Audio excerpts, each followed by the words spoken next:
The black wave cinema of Yugoslavia is not an aesthetic or a thematic or a unison, if you want, type of filmmaking. Actually, it is a concept which connects filmmakers, authors who are challenging the established system way of making cinema. The most important, especially for the ones who are in documentary tradition, are Žilnik, Karpo Godina,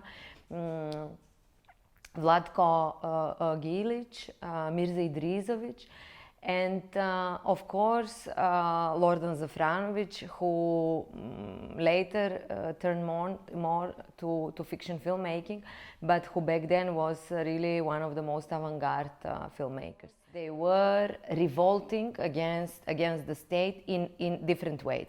In political ways, like Žilnik, in ways of aesthetic terms, like Vlatko Gilić, who was our Yugoslav Buñuel, if you want, or Lordan Zafranović, who was very aesthetical, but taking outside something which was not considered the beauty of the Yugoslav society. But many are quite unseen. For example, we will have on the program Žemsko of Dunja Ivanišević, is one of the very few filmmakers who were working in that time in Yugoslavia, very experimental and coming from Kino Klub Split. For this film, I'm sure that it will be screened for the first time in Spain, so it's a very special occasion, I think.